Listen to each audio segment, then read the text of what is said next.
capacity. Again, it is another NaNoWriMo novel. This time it was written, or started to be written, in November of 2016. Obviously November, because NaNoWriMo, right? National Novel Writing Month takes place in November. I stopped writing it because of there was a lot of stuff going on in real life, and my writing kind of took a back seat due to personal reasons.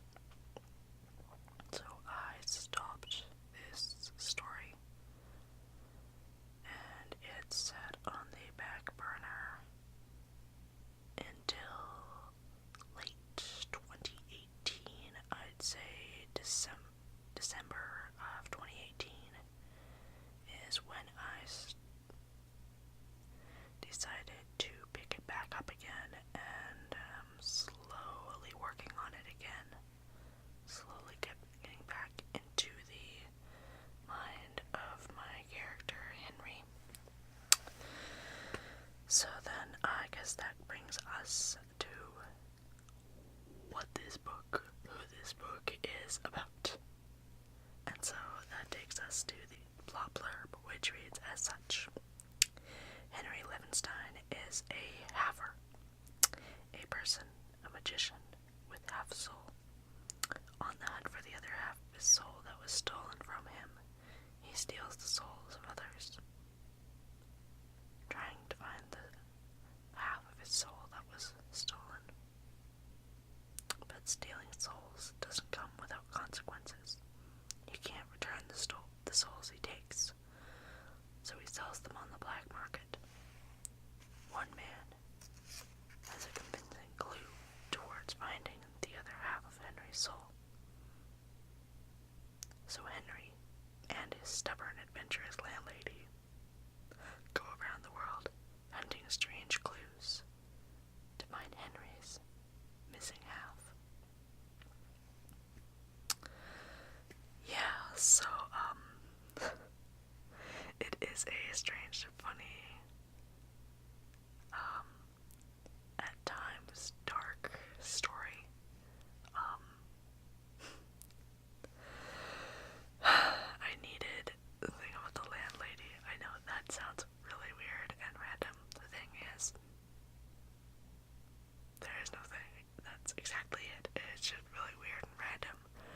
I needed a companion for Henry, because having a character who was stuck in his head for, I'd say, 80% of the whole book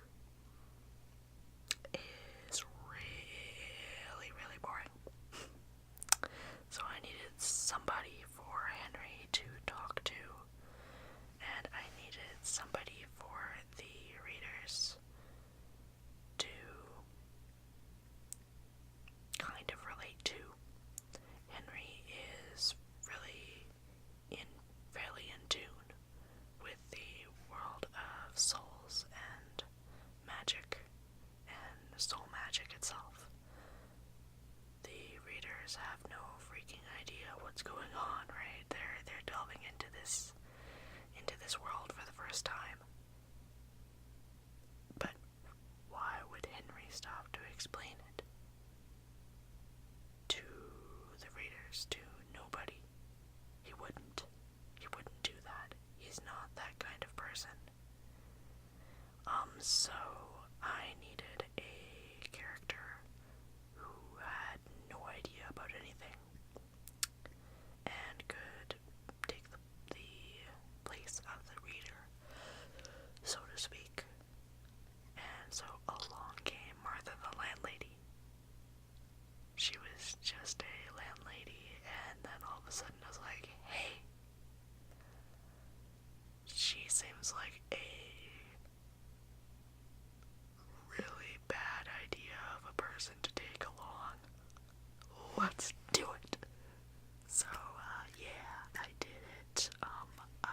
Martha's, along with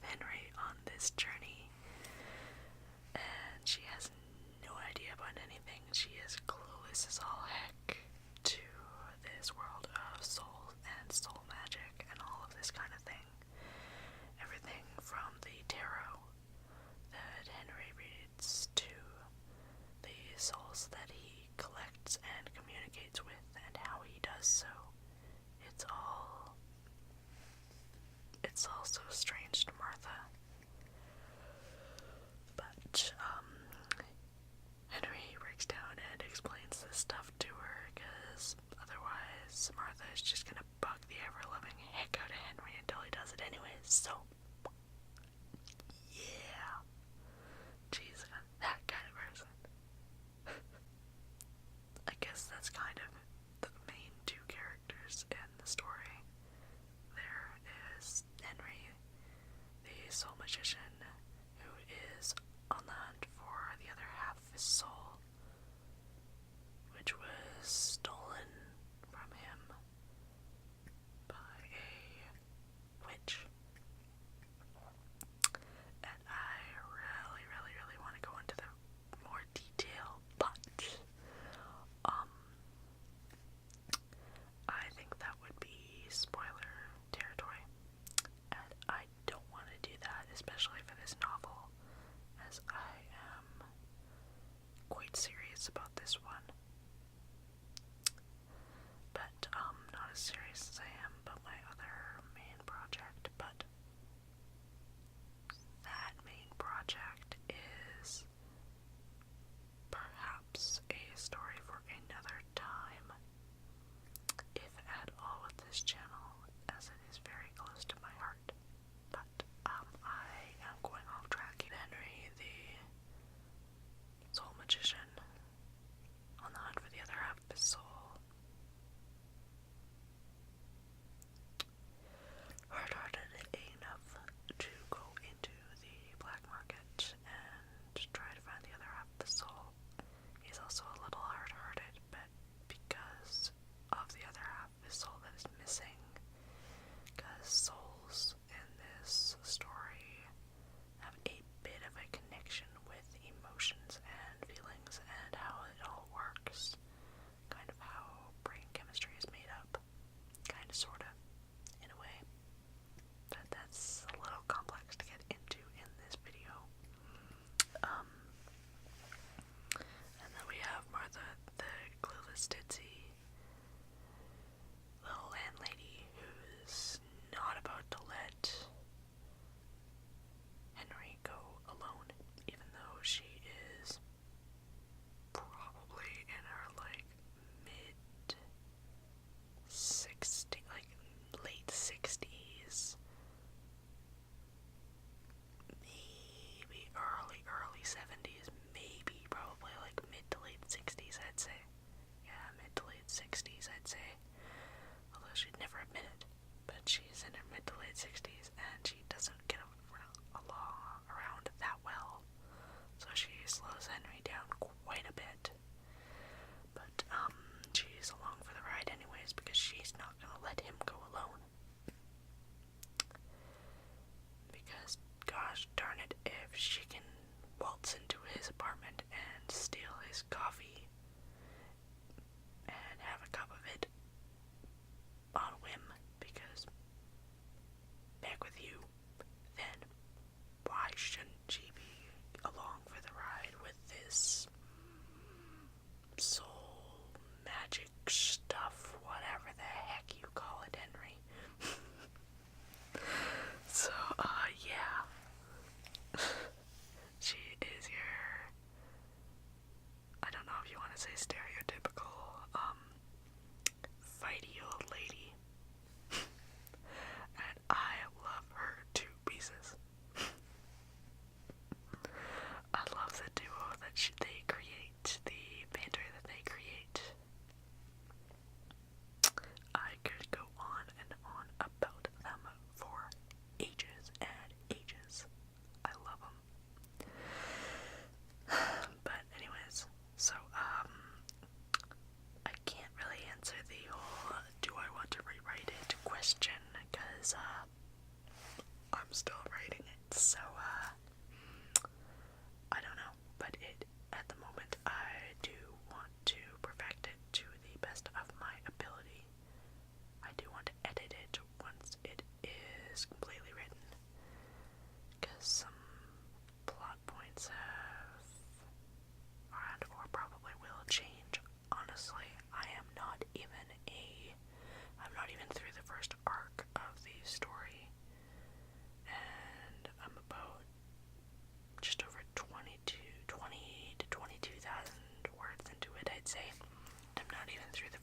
the story.